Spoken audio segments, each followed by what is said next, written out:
Did you know March of Dimes was founded as a research organization? More than 75 years ago, March of Dimes provided funding that helped the late Jonas Salk develop one of the polio vaccines that eradicated polio in this country. And today, March of Dimes continues to fund groundbreaking research, science that will one day in our lifetime fundamentally change how women, and especially underrepresented women, experience pregnancy, birth, and postpartum, and give babies a better start in life. Simply put, March of Dimes is a research-focused organization that funds millions of dollars of original scientific research each year, aimed at transforming outcomes for all moms and babies. Two main players are responsible for this work. First, the donors, large and small, that help finance this work.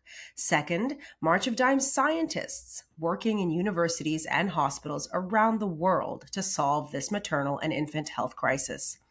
And there's one more group working behind the scenes to tie it all together, the leaders of the March of Dimes Research Department. There's March of Dimes Chief Scientific Advisor, Dr. Emery Selly, who is the beating heart of the department.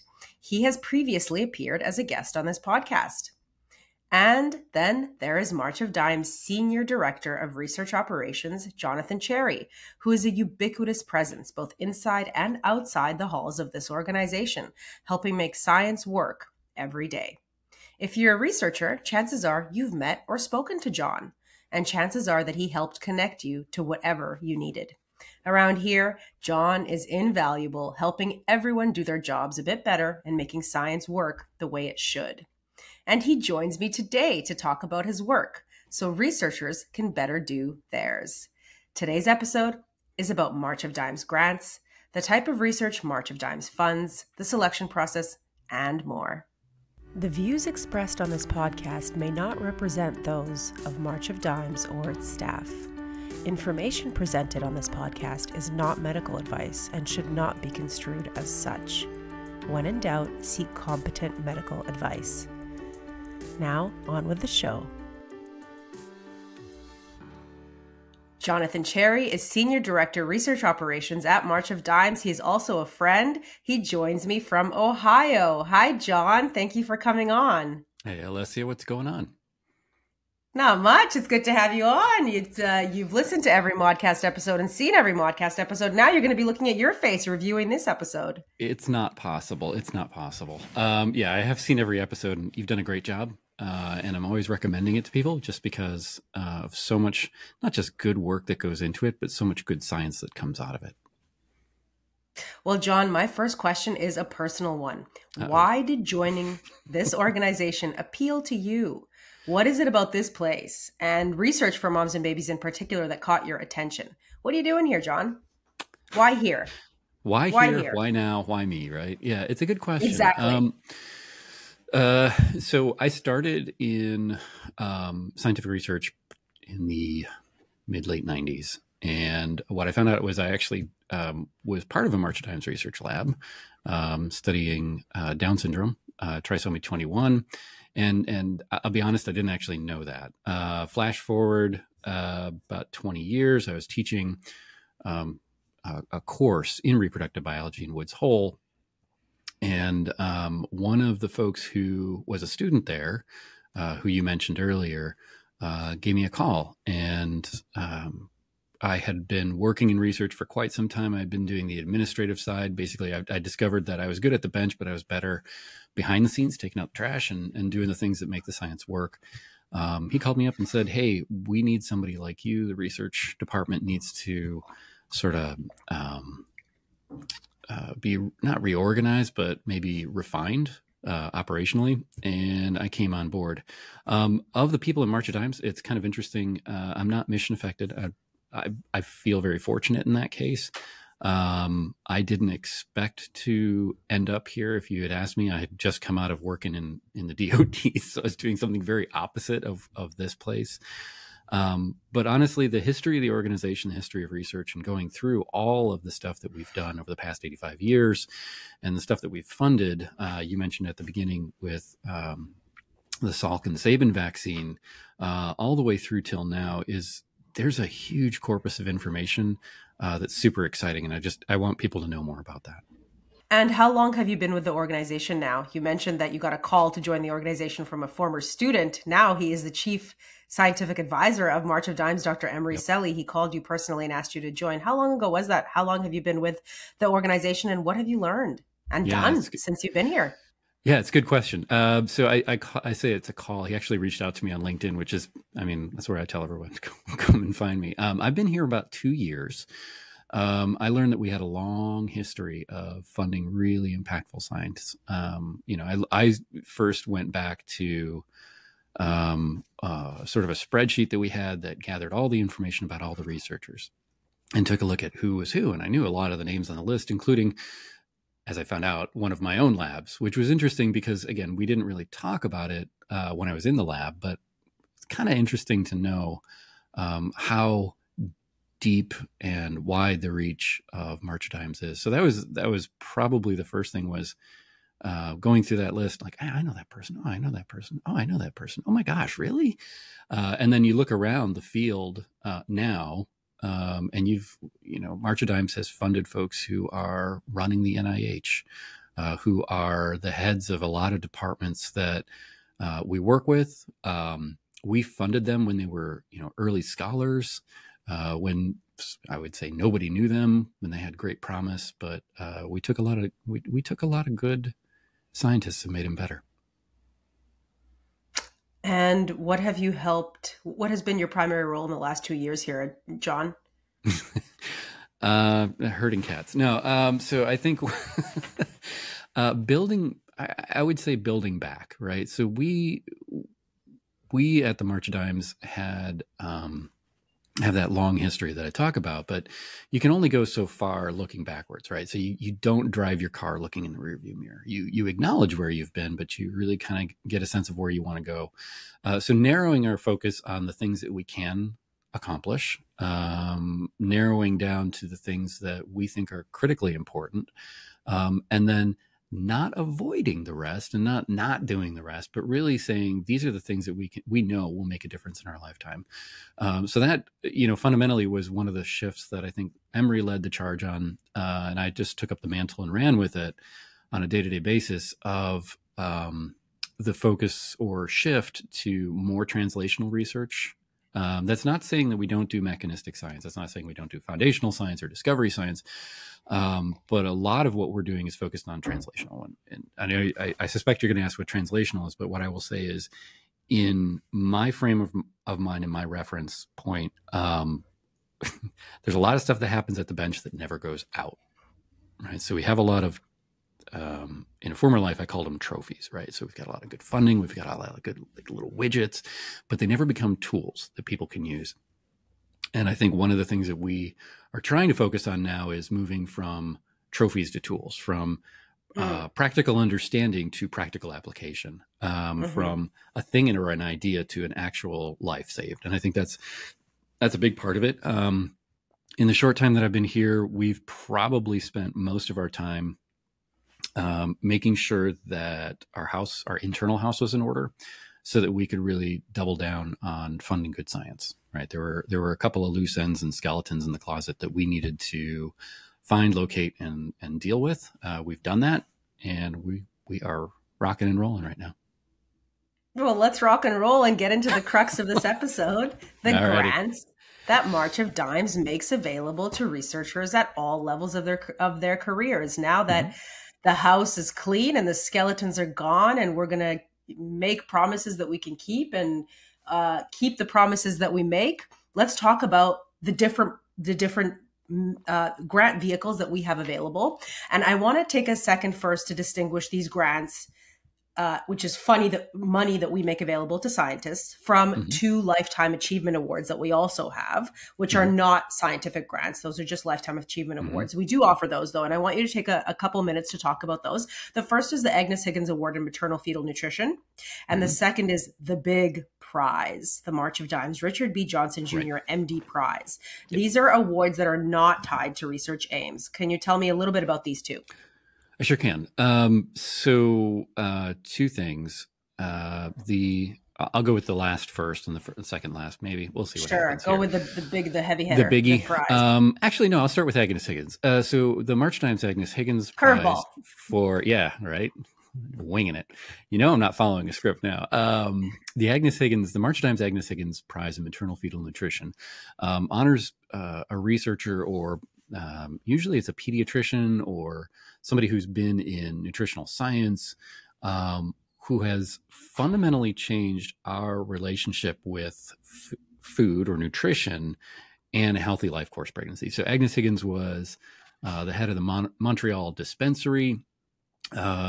She's got a long and very fascinating history. If you go to, I'll recommend Wikipedia. I know I shouldn't, but I'll recommend Wikipedia. Go take a look at her life course, and you'll see that she really focused on like a couple of different doctrines that said like food is medicine. Food can be the thing that changes your life in a way that nothing else can. So we honor folks who have made significant contributions. They need to be in the field for at least 5 years, which is, I think, a very short period of time. So somebody who's made that impact in a very short period of time is sort of a shooting star. But some of our researchers have been involved in the field for 50 or more years, and they've done things like built guidelines for determining what normal development is. They've done studies on the first 1,000 days of nutrition for moms and babies. They've done work on understanding the link between cardiometabolic disease, gestational diabetes, cardiovascular health. And those are just the last three that I'm speaking about. So that's one of those awards. We give that at the Pediatric Academic Societies meeting. This year it was in Toronto in May.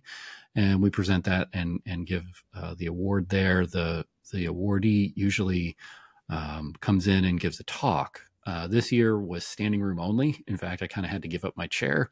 Jose Villar was our award winner. Super interesting guy, super interesting research. And in that room, which was really kind of interesting, I know I'm taking a long time with this.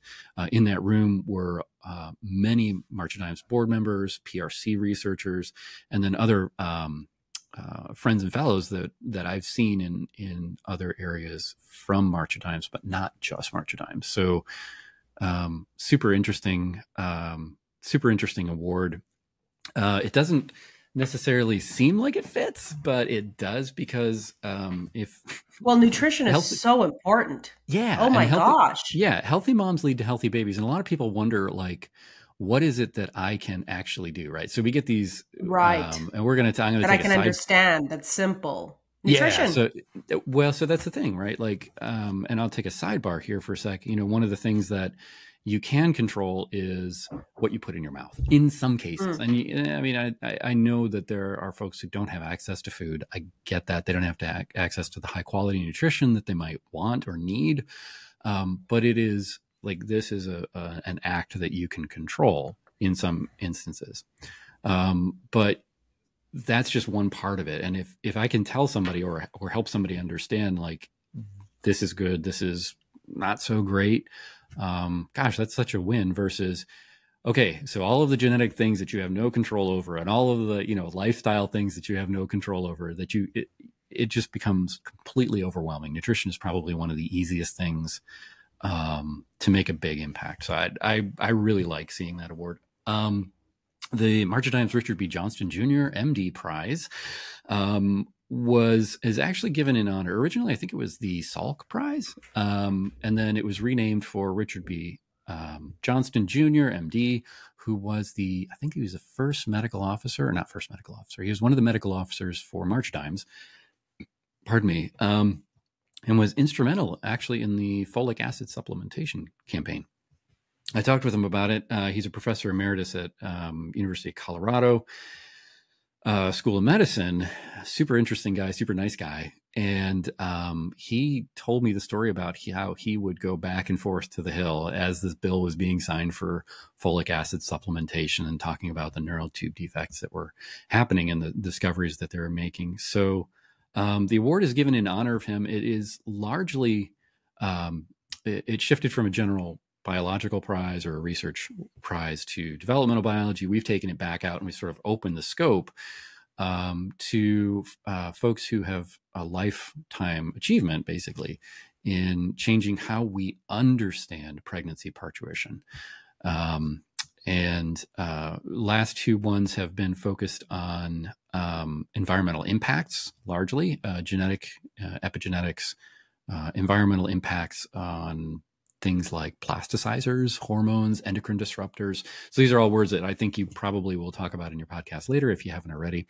But these are two, the last two that I saw were super interesting in that, again, these are things that I can't control my genes, but I can potentially have an impact on how they are expressed in the world by the things that I use, right? So if I eat out of a metal cup versus a plastic cup, it actually does make a difference. If I don't throw plastic cups in the dishwasher, that's something that our household still fights with a little bit.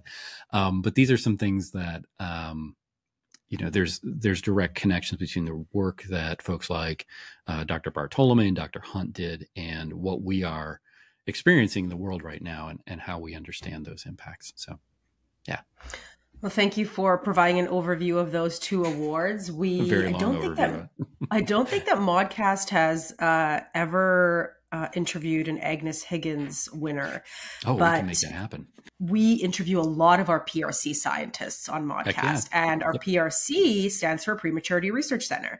And most of our really stunningly incredible research comes out of our prematurity research centers, which we do fund, but this research that we fund, it's not really a grant per se. So can you talk about, like, the PRCs don't really get a grant. It's a little bit different than our other grant vehicles. So can you talk a little bit about the PRCs, the research happening there, and how they are kind of standalone centers that are not the recipients of annual or biannual research grants, the way that our other grants work? Yeah, so that's actually a really good sort of descriptor or divider in there. So the grants that we give, I just say that the grants and awards I'm going to lump together later, but I'll talk about how they're different now. So I think of the PRCs as sort of one of our collaborative mechanisms. So this is a mechanism that I don't want to say force, but I'm going to use the word force. Forces people to work together. It's kind of what I say baked into the design of the PRC. So the Prematurity Research Centers are a combination of institutions and researchers from around the world. We have 5 of them now. Over the course of time, we've had about 7, and some have decided to leave, partially because when we moved to translational research, that wasn't really the strong suit. But the organizational component of that is very different from the thematic and developmental grants that we'll talk about later, I think. The collaborative portion is a contract, whereas the developmental and thematic awards are grant awards. So what we do every year with the PRCs is we go out and we conduct a site visit. They propose actual work that they're going to get done. Now, I'm going to use an analogy. I'm good at bad analogies, so I'm going to go with this. If I hire a contractor to do work on my house, there's a deliverable, there's an outcome, and there's movement towards that outcome. Again, bad analogy, but that's kind of how we look at the PRCs. Like, they give us, like, this is what we're going to do, this is how we're going to do it, and this is what's going to be delivered at the end of that period of performance, POP or POP. And we hold them to it. Versus a grant mechanism, in some cases, it's very hard to know which way that grant is going to go. It could end up discovering something completely brand new. Same with PRCs, but we know that we have that deliverable at the end of the thing.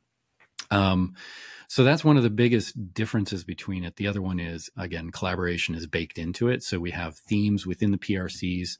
And then each institution has folks who are really great at some of those themes and some who are really good at supporting sort of the additional work that needs to be done, be it genetics, epigenomics, biobanking, AI, hypothesis driving stuff. Those are the ones that are sort of, supporting the work that's done in those themes. So I like to say that there's no one institution working on one theme and no one theme being worked on by one institution. But there are deliverables. And I think that is the big difference between the two. One is a grant, one is a contract. So we do actually a lot of paperwork with these institutions. It takes a lot of time. And that reminds me that I do want to actually bring up one of the other team members on our team, Courtney Dower, who actually is sort of like the awesome behind the brains behind everything that happens here. I don't think that I could do half of what I do without Courtney. She actually started before me and gathered a lot of that data. And if you're not talking to me and you're looking for a grant, you're talking to Courtney. So she is an instrumental part of that. And I think I would be, I'd be a bad person if I didn't mention just how good she is. In front of every great man is a great woman. I know. Yeah, right. In front of every great man is a great woman. Courtney, you are awesome. Big shout out to Courtney. Yeah, John and Courtney work hand in hand. So I cannot do my job without her. She's amazing. Absolutely. So, one of the things that fills Courtney's time and yours are the grants themselves, not the contracts, not the deliverables, but the grant vehicles. Yeah. And so tell me about those. There are three main kind of grants, right? One is PSDP/RSDP. You will tell us what that acronym stands for, those two acronyms. Mm-hmm. Then the second is the Basil O'Connor grant. And then we've got Discovery Grants as the third grant. And these are 3 stages, 3 grants for every stage of a scientist's career: beginning, middle, and I wouldn't say end. I would say the peak of your career. So go ahead. Yeah. So I think I like 3s. I don't know why. It's easier for me. I only have 3 fingers. I'm just kidding. So I like to think about it as there are developmental or starting things. There are mid-career. And then there's this 4th set, but I call it the collaborative, and that's how I fit PRCs into the mechanisms, right? So if we're talking about grants and awards, I like to lump them together. One of the bigger parts is the collaborative mechanism we just talked about. Another component is what we talked about in the beginning, the awards portion, which is not tied to research, but it amplifies that and brings it. But the 2 that I think we're going to talk about today really are developmental and thematic. So I like to say there's developmental, thematic, and collaborative. Collaborative are the PRCs. Developmental are early stage work. So this is I'm going to say the acronyms and I'll tell you. So BOC, BOC, PSDP, RSDP. BOC is Basil O'Connor. PSDP is Pediatric Scientist Development Program. RSDP, easy for me to say, is Reproductive Scientist Development Program. I'll talk about the last 2 first. So the PSDP and RSDP, or PSRSDP, however you want to look at it, is focused on taking pediatricians and obstetrician gynecologists, so OBGYNs, a lot of acronyms, it's more than in the military, which is great. So pediatricians and OBGYNs who are practicing, but are also saying, hey, I see these things in my practice, or I'm really curious about how I can take what I've seen and move it to research so I can improve the practice. And it's not a selfish, like, I only want to improve my practice. I know that when I say that, it kind of sounds like that, but these are folks who are dedicated in the field, already practicing physicians, and are now moving into, how do I learn more about this to improve the outcomes? So let me go back to the lab or figure out how to do research, because not all clinicians, not all physicians are trained in how to do research, right? It's a very different, it's a very different mindset, and it's a very different approach than actual physician care. Not bad, just different. Okay, I just want to be very clear. It's not a better or worse.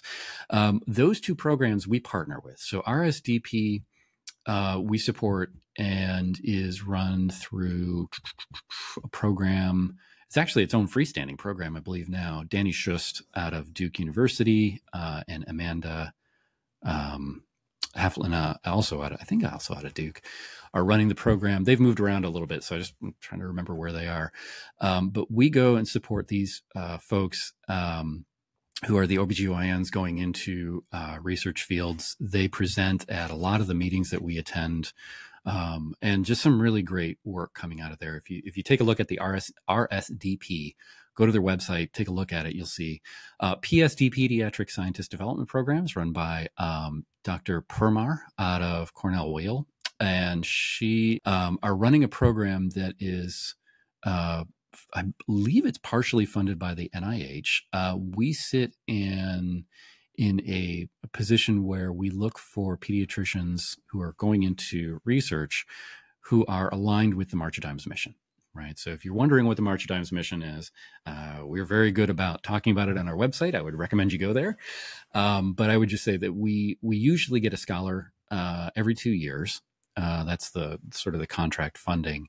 And these are folks that we support either by investing in their research or investing in amplifying and convening and connecting them with other people, donors, or interested families. The Basil O'Connor is the one that we have, I would say, the most input and control in. This is actually a March of Dimes program in honor of Basil O'Connor, who was FDR's right hand. I kind of have a not a personal connection, but a personal affinity for the guy because he wasn't a practicing researcher, but he was instrumental in making sure that the polio vaccine, happened. And when he passed away, this award was created. It is a starter scholarship.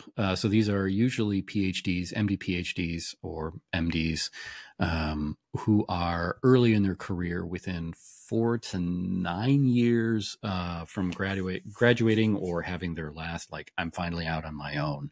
And that's that delicate period where you don't have a grant. You have the startup package usually, and things can get a little wonky, because you are no longer under the protective umbrella of your PI or the institution that you were trained in, and now you're kind of on your own. So there's a couple analogies I could use. I won't here. I'll save you the time. And I'll just say that a lot of the folks who have received Basil O'Connor's have gone up to do some pretty amazing stuff. I could just throw a couple of names out. Again, when I say that there are folks at NIH, they're in the highest areas of NIH and CDC. There's folks who have won Nobel Prizes, who have started their research here, and almost without exception. Maybe there's somebody who doesn't feel this way, but I haven't met them yet, and I'm not asking them to give me a call. But the folks who receive the award generally say, "It changed my life.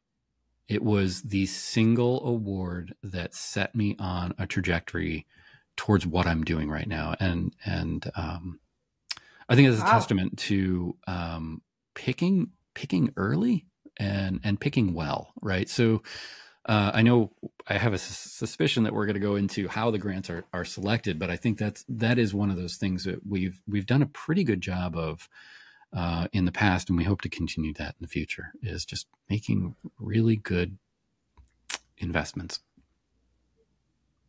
Let's talk a little bit about translational research. You've touched on it throughout the recording, that there was a little bit of a shift from the type of research that we funded maybe 5 years ago and earlier than that, to the type of research that we now fund within the last 2.5 years. Now we are focused on translational research.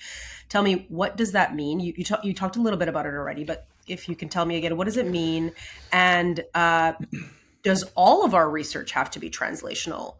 RSDP, PSDP, Basil O'Connor, Discovery are the prize? Does it have to be a reflection of translational work?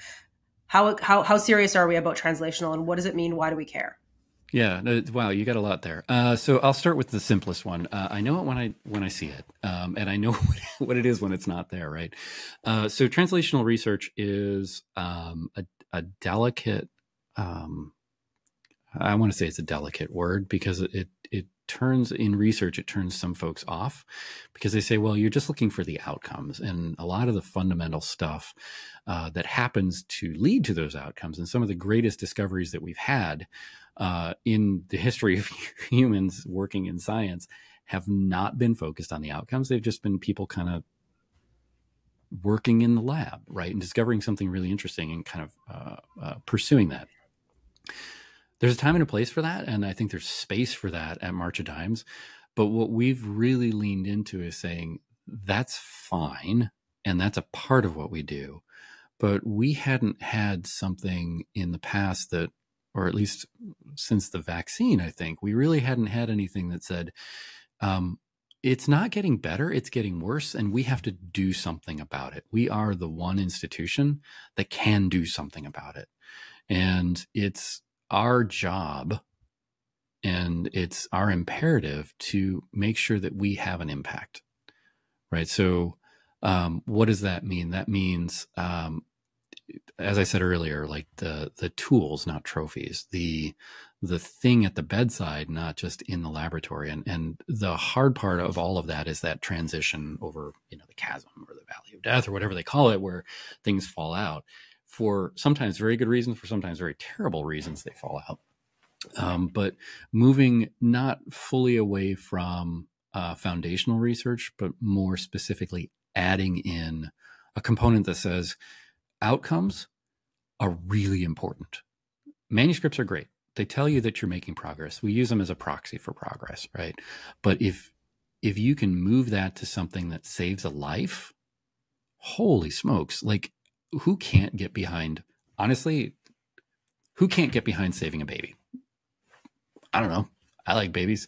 That is one of those things where if we continue to work in areas where to a donor or to folks who are asking us about what kind of impact has March of Dimes had, if I cannot very clearly draw a line between the work that's done and the problem that we're trying to solve, that's probably a miss. And I wouldn't say I'm the smartest person in the world, but I can do this pretty easily with most of the research that we've done in the past. Harder the further I go back, but more so now it's very clear. And that's partially because we are very clear that we need to see something that's going to make an impact. We need to see something that is clearly tied to ending racial inequities as they relate to morbidity, mortality, solving preterm birth, working towards ending or improving cardiovascular conditions, all of these things that come together to that are some of the bigger problems leading to preterm birth and issues that we're trying to solve. That's what we want to. We want a thing. We want a discovery. We want something that somebody can say, not just for the ego, like, that was March of Dimes. March of Dimes did that thing. That's really great. But, oh my gosh, we saved lives. And, if we have time, I know that there's folks who,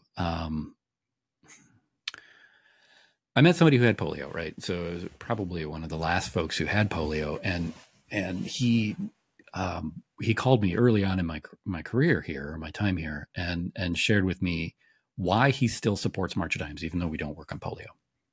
He's like, because there was a thing and y'all solved it. We have folks who put us in their estate planning and their wills because they were mission affected, right? So they had, maybe there was a surgery that they had when their child was born that saved that life. Some folks know us for surfactant therapy. Some folks know us for a lot of the training that we've done of pediatric and reproductive scientists. And because those people are making an impact in the world, we continue to be able to sort of like that virtuous flywheel, that cycle where we can actually continue to improve those outcomes based on what people are choosing to put it behind. I think if we didn't do good work and we didn't have a thing or a positive outcome, I think we'd be in trouble.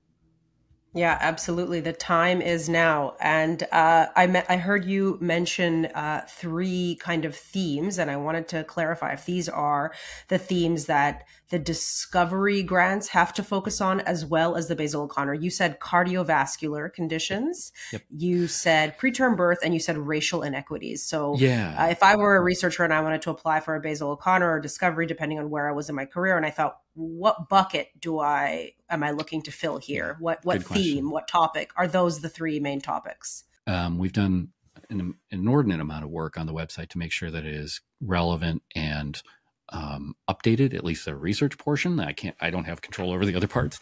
Yeah, that's right. I will say we have a new research portion on the website. Over the last year and a half, we have been building out a many research pages of the website. We've got an official research March of Dimes original research section on the website, and that's what John's referring to, where we're working on getting all of our scientists up there, all of their publications up there. We've got our podcast there, we've got our blogs there. So please go there to learn all about our themes, our key players, our goals, our vision.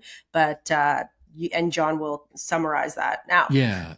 So I mean, I like organized stuff. I'm not saying I'm organized, but if you go to like home, our work, research, grants and awards, it's pretty obvious. So we're tucked under our work or researching into marchdimes.org/research, and you'll come right to us.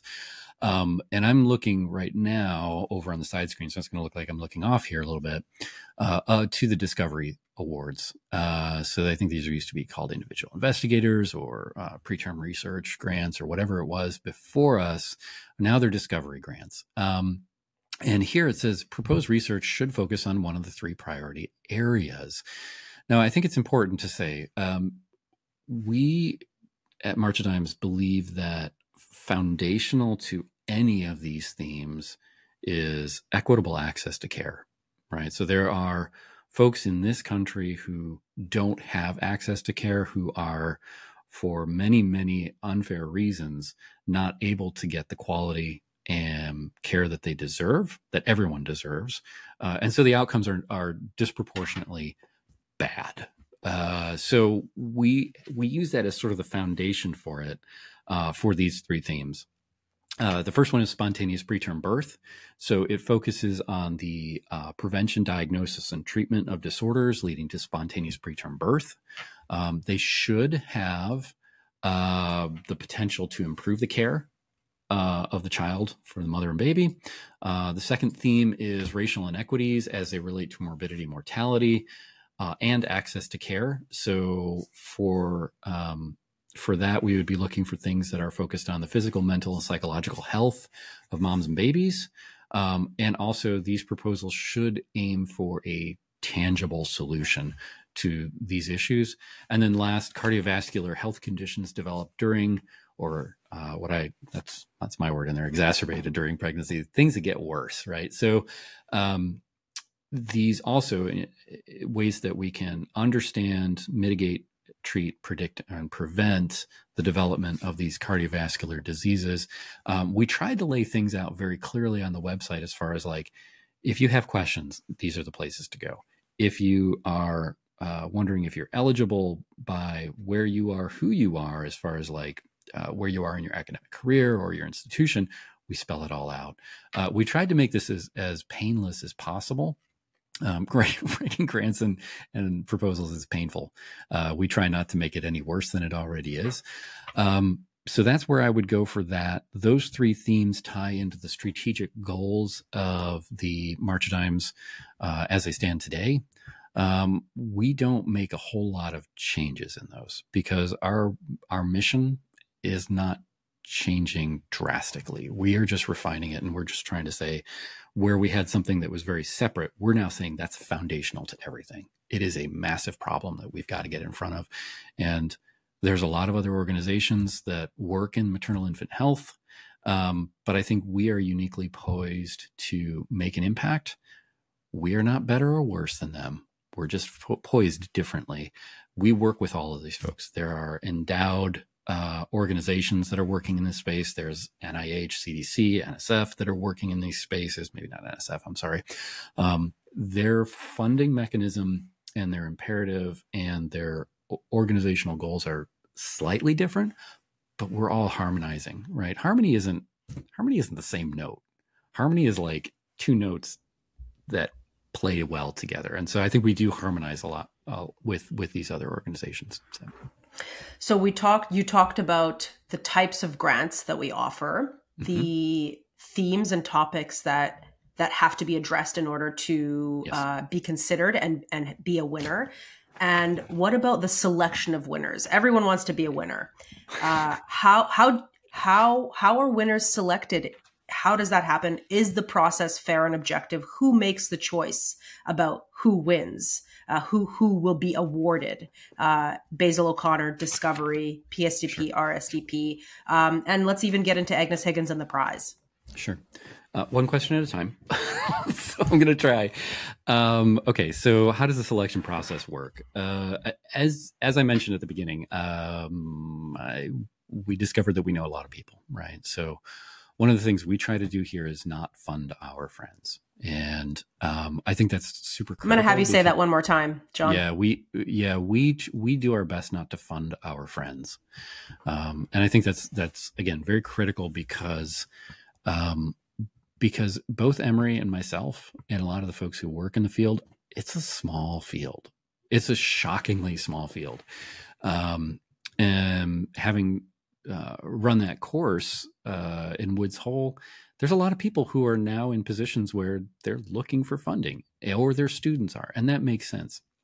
So very clearly, I want to state, I do not have an impact on those things. So if you're asking me for money, I'm not the guy. I'm not going to give you an award. I actually have no way to do it. So the process is we use a third party. This is one that will do a lot of the triage for us. As far as when the applications came in, are they compliant? And what that means is that are all the parts and pieces that are needed to be put in there. Our grant portal, when it opens up, I think is open. Let me look at my calendar here, for about 3 months. So about 90 days. And if you're part of our mailing list, which does not ask you to donate money, you can go ahead and sign up for that and get 1 extra month, because we usually let our mailing list or our newsletter list know about a month early. So you get 4 months to write instead of 3 months. Woohoo. That's the March of Dimes. That's the monthly March of Dimes research brief. Yeah. I love that thing. It's been around for almost a year. So yeah, I mean, yes. Honestly, Alessia, the thing that I like about that, I know this sounds like a what you call it, but I don't have a big iPhone. But it fits on one screen. Like, I don't have to scroll. I'm like, okay, what are we doing? What do we discover? Where are we going? What's next? And that's it. I think it's probably it's not my favorite email, but it's up there. I like emails for my kids, but anyways, remember you said that. Yeah, right. So the application process. So we usually have an RFA, or a request for applications, that's open for 3 months. We give some folks a heads up. It is to everybody on that mailing list. If you want to get on it, contact Alessia or me or Courtney. What happens then is this third party goes ahead and sort of coordinates that whole process. They bring us questions that are related to compliance or eligibility. And they strip out a lot of the identifiers, if not all of the identifiers. I don't know if it's he or her, or they, them. I don't know what institution they belong to. I don't know the person's name. I just know that this person is in this position where, for example, a Basil O'Connor. Okay, somebody comes and says, hey, I just got my degree 3.85 months ago, and our criteria cutoff is 4 months. And we go back, and Courtney and I will do this. We'll go back and we'll look at what we actually wrote in the policy and say, actually, yes-ish or no-ish, right? So we have a little leeway there. Sometimes we have questions about, does my application or does my proposal fit within the criteria of March of Dimes or the theme? Usually we like to get those when the RFA is not open. So this is one of the things I'll talk about later, but my email is out there. I'm happy to help. I'm happy to not review every single proposal and do editing on it, but to say, if you have a question outside of the grant cycle, super easy to answer. If it's within the grant cycle, I have to be very careful, because I don't want to give anyone any undue advantage or disadvantage, right? So if I answer a question for somebody, I got to answer it for everybody. That's not a bad thing. It just creates a weird situation where if you don't know to ask the question, now you don't have the playing field is not level. So I just want to be very clear about that. If you ask me ahead of time, no problem. All right. So it goes through this cycle. This third party. And let me just interrupt Yeah, and sure. say that John's email is jcherry Oh, Lord. at marchofdimes.org. Well, thank you, Alessia. Now I will have to put on a filter. No, I'm just kidding. Okay, so the third party, and again, the reason why I say this third party does all of this is because it not only protects the applicants from any undue bias, but it also protects us to make sure that we are doing the right thing with the resources that we've been entrusted with, right? So non-compliant applications get sorted out, and we sort of queue those up to try and figure out what happened. Was it something about our process? Was it something about our writing? Was it like what? We don't know anything about these folks yet, but we go back and we talk to them. Of the applicants, the review panel is brought together by this third party. I've seen it. It's probably one of the most representative of research laboratories that I've been into, which are by their nature incredibly, I don't know. My experience was they were incredibly diverse. I always felt like I was never, I always felt like they were the way the world should be in some instances. Just very diverse. Anyways, so the review panels they look at each one of these. I'll use the discovery themes as an example. They review each one of these on their scientific application. So we take out the applicant, we take out the institution, and we clean them up as best we can to remove any sort of indication of who this person is or where they're from, right?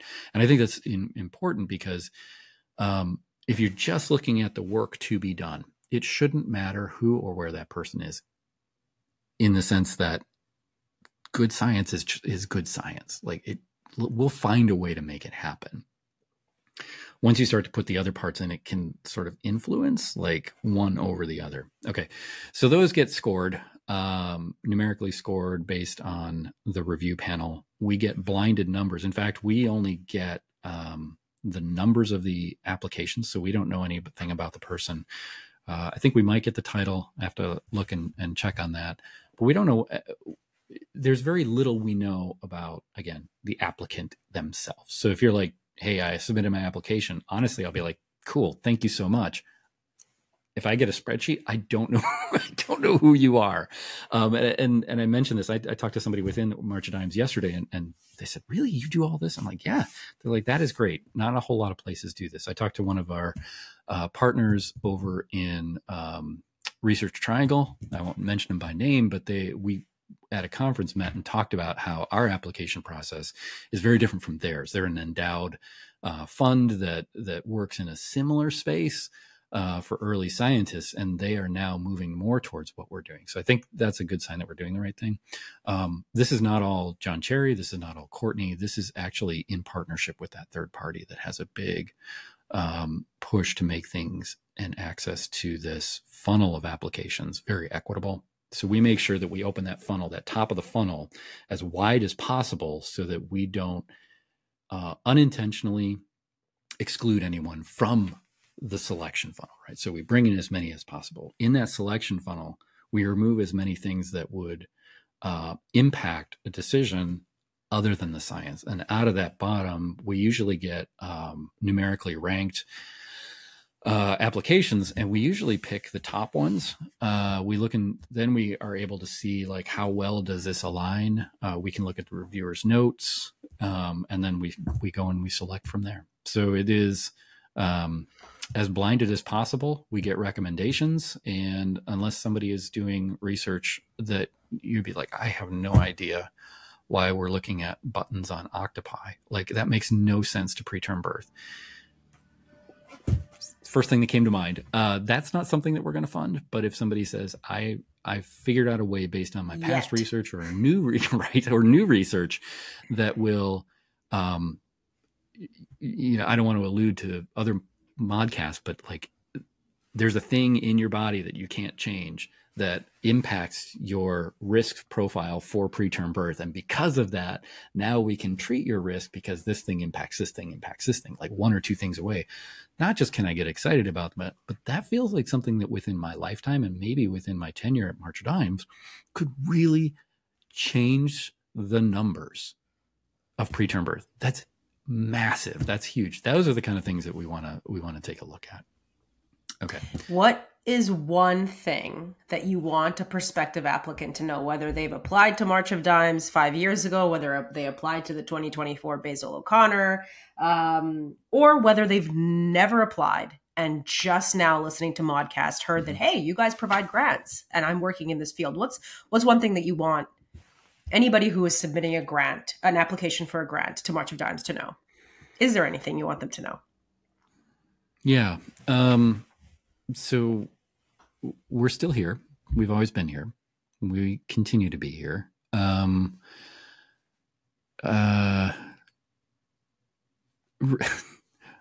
Ask questions, right? I mean, so ask questions as early and as often as you like. If something is not clear, ask. We'll do our best to clarify it. Read the RFA all the way through. This is what I tell anyone who's applying for grants. Read the RFA all the way through and understand what we do, what our org vision is for the world, what our mission, our vision, and our values are.